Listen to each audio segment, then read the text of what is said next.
Hi everyone. And I had to get some stuff off my mind. And I, I've been watching some, what you would want to call reaction channels.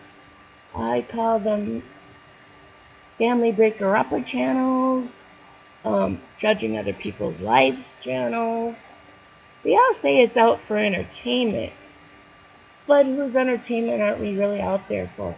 I watch people making the comments and, thinking they're all, really big and strong saying nasty stuff behind screens. I really think that's just really sad, if you ask me. I personally think that they need to put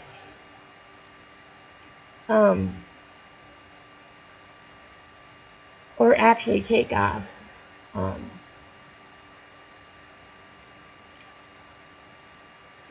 I'm so upset,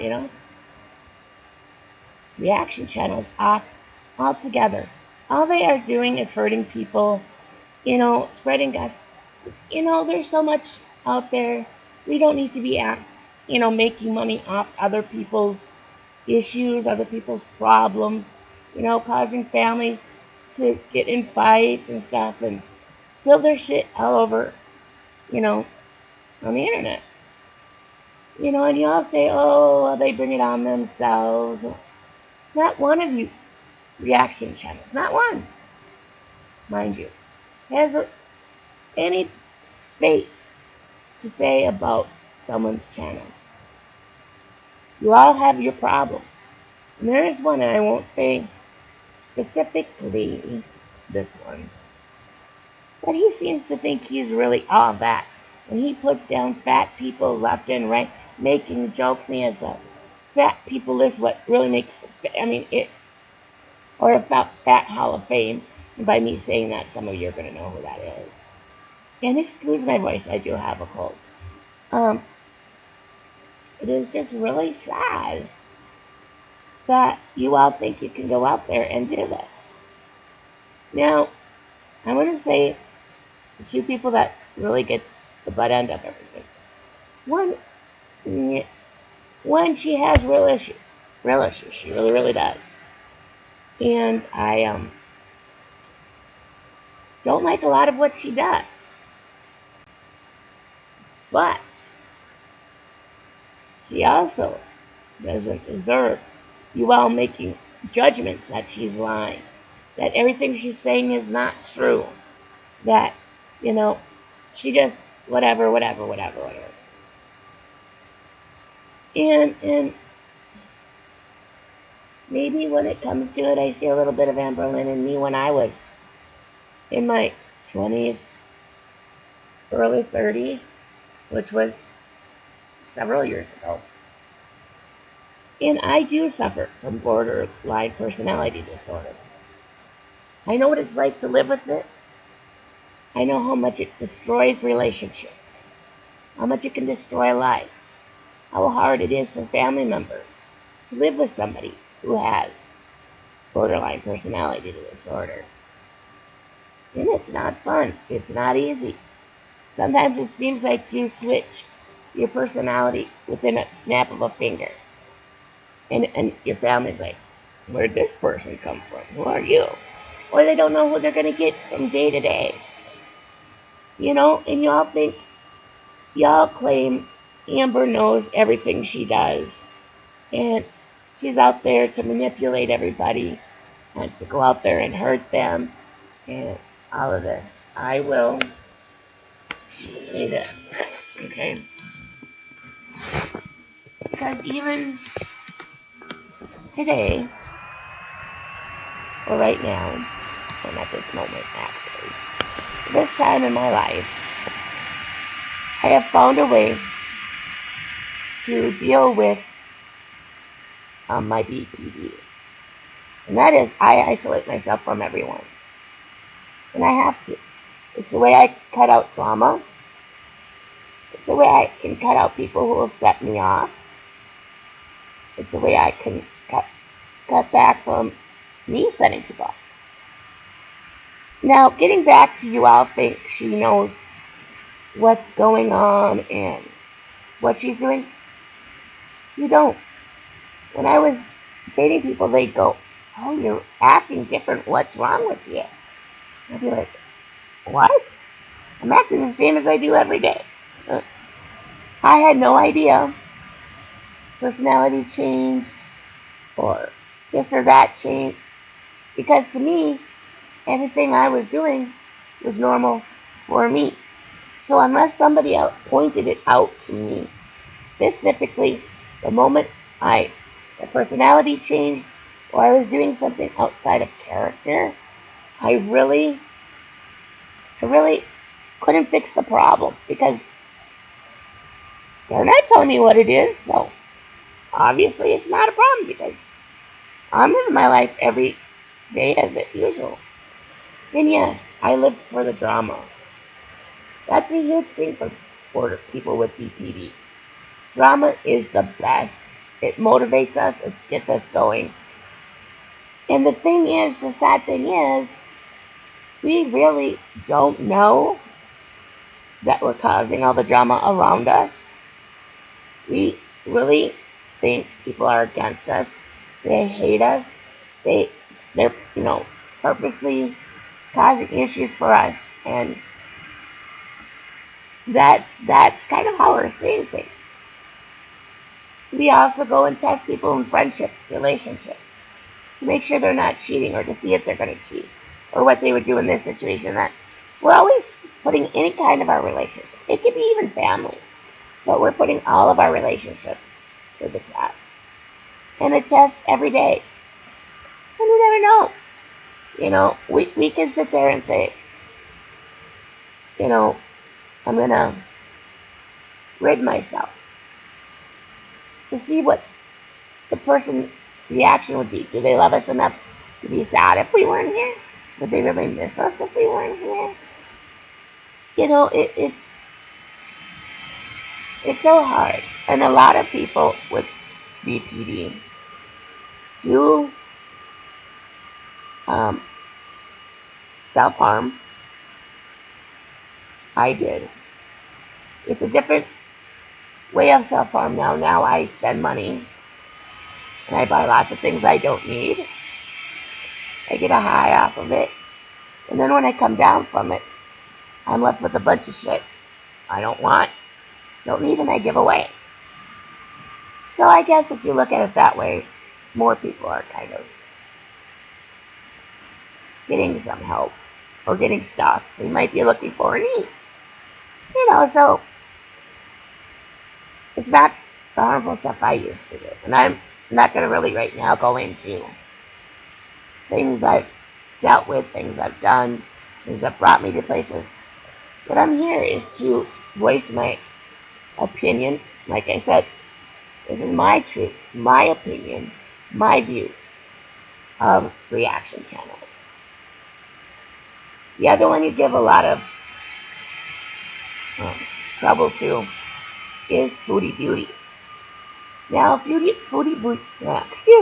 Beauty deserves everything she gets, because she is purposely ripping people off financially, telling them it's for one thing and spending it herself, not giving people back their money when something doesn't work, doing illegal things when she knows it's illegal. She's not an idiot. But this is how she hustles. YouTube's not a job for her. It's a hustle. It's a side hustle. If you want to call that. And it's really pathetic that you pay to have a husband, pay for a man to love you, and you go around breaking you're married. But you're always in a different hotel, different town, different this or that. Rarely do we really see them together. Unless it's eating, and then you don't always see them together when they're eating. A lot of times we see her, she's just stuffing her little chubby face in one apartment or hotel or space, and Salah is off heck knows where. And she likes to make a lot of excuses for him. Now, now for me, I've done that myself more than I should for a lot of people in my life. Because, you know, my personality in general is very laid back, very chill, and always has been. It takes a lot to get me mad. And people learn this. And when they learn this, they love to take advantage of you. Anytime they can, just get in there and get, that advantage taken to them. But I just want the reaction channels to sit back. And yes, I know these reactions to these channels are your so-called bread and butter. But wouldn't it be better to find something else to, do a reaction to? Maybe a new product. Why not react to a new movie, a new TV show, a new car that's out there, a new gadget that's out there, a new whatever, a new fashion style, the latest trend on TikTok, whatever. Do those kind of reactions. No need to sit there. Make it seem like your sheet has no stink to it. Because all of your sheet has stink to it. Not just certain people. And to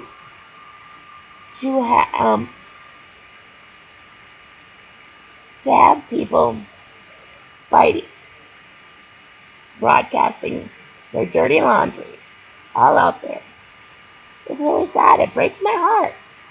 And your reaction channels poke and poke and poke and poke. And at the same time, you're all like, I don't care about them. I don't care about what they're doing in their private life. I don't know. If you didn't care, would you be causing so many problems for these people? Would you be constantly reacting to every move they make, everything? Like I said, I don't like what a lot of Amberlynn does. But I can relate to a lot of what she does because she is doing so much of what I did. And like I said, basically the only way she's going to turn her life around is to not hang around toxic family members. And if it has to be one of them is your mother, so be it. My father was toxic. He had issues. I eventually said, that was it. I had my point. Stopped talking. My life was a lot better, a lot less stressed. And when you get some of these people out, or certain situations out of your life, you really realize the difference. Sorry. You seem lighter. You seem happier. You seem more together. You don't seem like you're always going off fumes.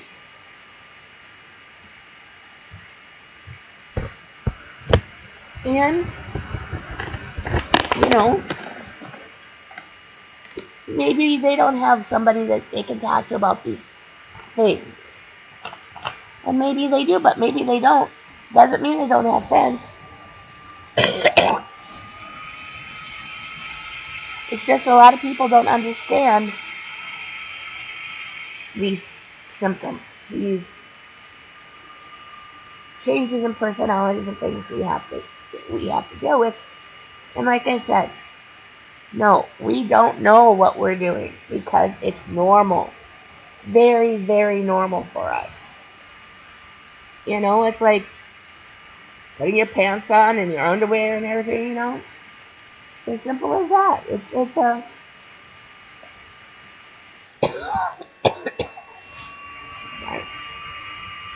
I shouldn't talk anymore, huh? But I wanted to get my opinion out there. I'm not going to be a reactor. I am not going to be an Amber Reid channel. But I will speak out on things that I find frustrating. Things that, hit me wrong. And it'll be unfiltered, the truth.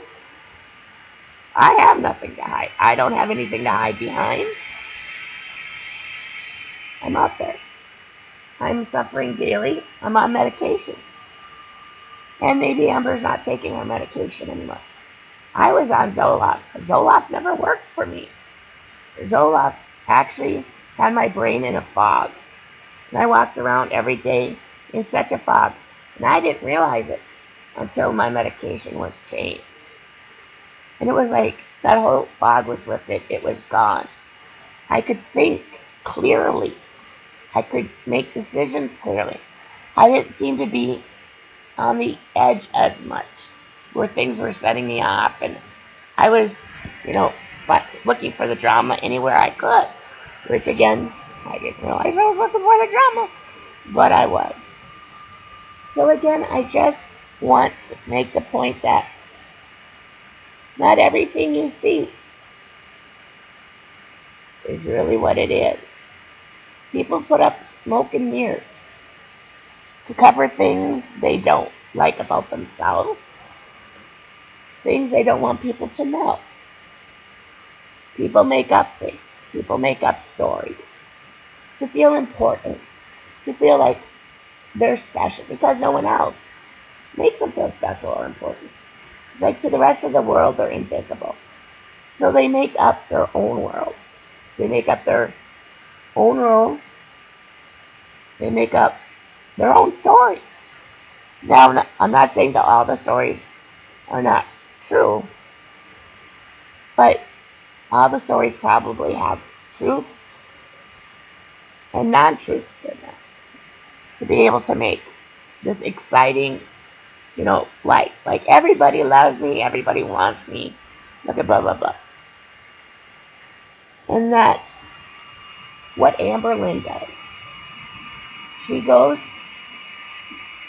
and she lives in her own little world where, she makes up the rules. She follows her own rules. And she can switch the rules on a dime to fit whatever she needs at that moment. She's good at it. I was good. Till I started realizing some things and kind of try to really fix some of what I was doing. I dated a lot. When I left one relationship, I had another one. I had more guys as friends than girls. Just because, to me, girls are full of drama more than guys. It's just the way I see it. But at the same time, also, I love being, that one girl surrounded by guys. And so it's very complicated. But, yes, Amberlynn does live in her own world. She sees things the way she wants to see them. She sees the truths to how she wants them to be. And as you all have figured that out, but think about it for a moment. How many of you would want someone reacting to your life, or to the things you do, or the things you say, or the mistakes you've done through your life? We've all made stupid, crazy mistakes. I, of a certain generation, was privileged to make all those mistakes without the internet to post them to, where I would have to relive them for the rest of my life. And so, just take in what you see and be more gentle on your reactions. Be more constructive, not mean, derogatory, tearing apart, or anything of that nature. People don't. What they need is someone in their corner. So, and it doesn't matter if you have mental illness or not. People in general don't like to listen to what people are telling them, even the reaction channels. So, it's a part of human nature. We just don't like to be told anything. If it's good for us or bad, And then we'll get ourselves into situations. And then we realize, oh, now I see what people were saying. But sometimes life has to be that way. We have to fall time and time and time again before we eventually, when we get up, we stay up and move forward. You know, I hope I gotta go. I have a lot more probably to say, but I just want to get a little bit of this out, and my voice is going so bad. So I just hope that you can find some peace in not always ripping apart somebody, making fun of them, how they look, how they talk, how they do this, or if they like this, or whatever. Someone may not like what you do and think, God, they're weird. What the hell they do that for? So just think before you speak. And when you make comments, make them with a kind gesture, kind words. Because you can even criticize with being kind with how you criticize. Thank you. Until next time, have a great day.